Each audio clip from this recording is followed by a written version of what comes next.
بسم الله الرحمن الرحيم. السلام عليكم ورحمة الله وبركاته.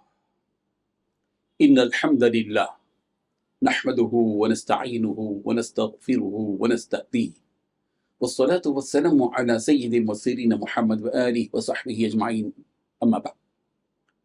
حاضرین و ناظرین، یہ درس نمبر 2320 ہے اور آج سورۃ البروج کی 5 آیتوں کی تلاوت و تشریح کی جائے گی۔ آیت نمبر 12 تا 16۔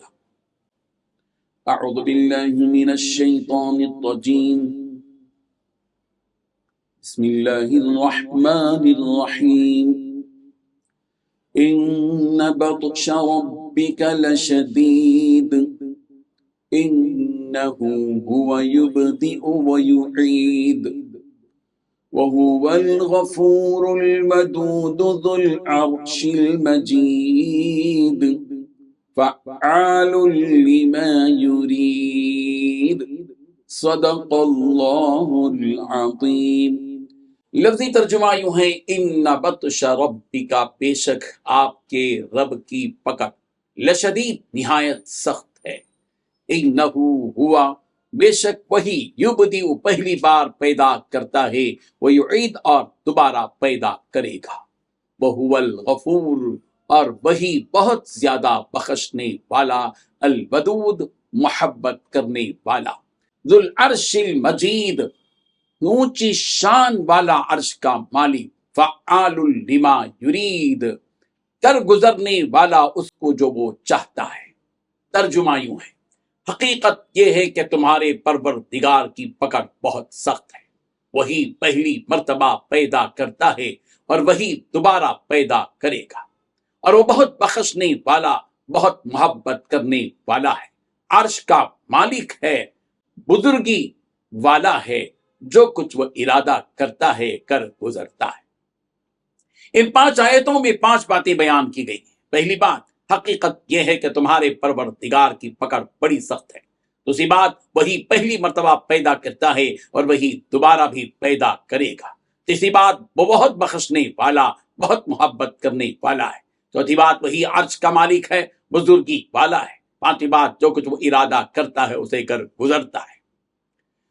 بزرگان محترم، ان آیتوں میں اللہ تعالیٰ کفار و مشرکین کو اللہ کی نافرمانی کرنے سے ڈراتے ہوئے اپنی قدرت ان کے سامنے بیان فرما رہے ہیں، تاکہ انہیں اللہ تعالیٰ کی قدرت و طاقت کا علم ہو جائے اور وہ اپنی سرکشی اور کفر سے باز آ جائے۔ چنانچہ فرمایا کہ وہ اللہ جن پر یہ ایمان والے ایمان لائے، اور جس اللہ پر ایمان لانے کی وجہ سے تم لوگوں نے انہیں تکلیفیں اور ایذائیں پہنچائیں، کیا تمہیں پتہ بھی ہے کہ وہ پروردگار کیسی شان و قدرت والا ہے؟ وہ اللہ جس پر ایمان لانے کا حکم تم سب کو دیا گیا ہے، بڑی سخت پکڑنے والا ہے، بڑی سخت پکڑ والا ہے، کہ جب کوئی بندہ اس رب کے حکم کو جھٹلا کر اس کی نافرمانی پر اتر آتا ہے تو وہ پہلے تو اسے ڈھیل دیتا ہے، لیکن اس کے باوجود بھی وہ اگر نہیں سدھرتا تو پھر وہ اس کے اعمال پر ایسی پکڑ کرتا ہے کہ وہ اس کی پکڑ سے بچ نہیں پاتا۔ اسی حقیقت کو فرمایا گیا، وَكَذَلِكَ أَخْذُ رَبِّكَ إِذَا أَخَذَ الْقُرَىٰ وَهِيَ ظَالِمَةٌ إِنَّ أَخْذَهُ أَلِيمٌ شَدِيدٌ۔ اللہ تعالیٰ کی پکڑ ہی ایسی ہے جیسے کہ اس نے اس بستی والوں کی پکڑ کی جنہوں نے اللہ کی عبادت کو چھوڑ کر غیروں کی عبادت کو اپنا کر اپنے آپ پر ظلم کر رکھا تھا۔ یقیناً اللہ کی پکڑ بہت سخت اور دردناک ہے۔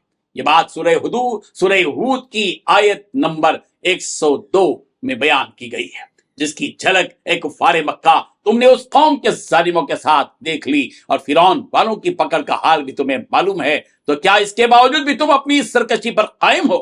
کیا تم اپنے ان بتوں کی عبادت کو چھوڑ کر اسے ایک اللہ کی عبادت کو اختیار نہیں کرو گے؟ تم جس اللہ کی عبادت سے منہ موڑ رہے ہو، اسی اللہ نے تمہیں پہلی مرتبہ جبکہ تمہارا کوئی وجود نہیں تھا، تمہارا نام و نشان نہیں تھا، اس نے پیدا کیا، اور جب تم اس طرح دنیا میں آ گئے تو اسی رب ذوالجلال و خالق کائنات کو تم فراموش کر دیا، بھول گئے، اس کی عبادت سے تم نے منہ موڑ لیا۔ کیا تم یہ سمجھتے ہو کہ اب ہم اس دنیا میں آ گئے تو پھر کبھی دوبارہ اس کے پاس لوٹ کر نہیں جاؤ گے، اس لیے تم اس رب کی نافرمانی کر رہے ہو؟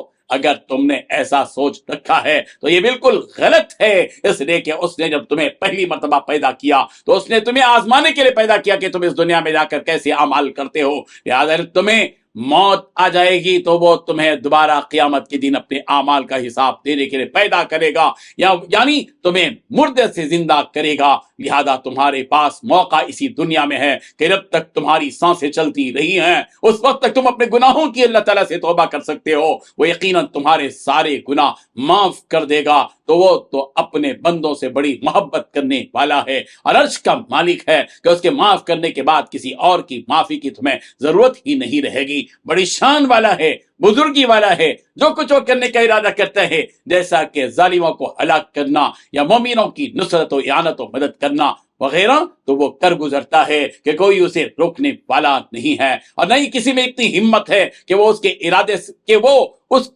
اس ارادے کو روک دے جس ارادے کو اس نے کیا، اور اس کا کر گزرنا بھی ایسا کہ بس وہ کسی چیز کے کرنے کا ارادہ کر لیتا ہے وہ چیز اپنے آپ ہو جاتی ہے۔ فرمایا گیا انما امرہ اذا اراد شیئا ان یقول له کن فیکون، اس رب ذوالجلال کا معاملہ تو ایسا ہے کہ جب وہ کسی چیز کا ارادہ کرتا ہے تو اسے حکم دیتا ہے کہ ہو جا، بس وہ چیز ہو جاتی ہے۔ اللہ تبارک و تعالیٰ ان حقیقتوں کو سمجھنے کی توفیق عطا فرمائے، آمین۔ وآخر دعوانا ان الحمد للہ رب العالمین۔ ڈیلی درس قرآن کو سبسکرائب کیجئے، اپنے تاثرات اور مشورے ارسال کیجئے اور اپنے متعلقین کا گروپ بنا کر انہیں روزانہ درس قرآن بھیجئے اور اجر و ثواب پائیے۔ جزاکم اللہ خیر۔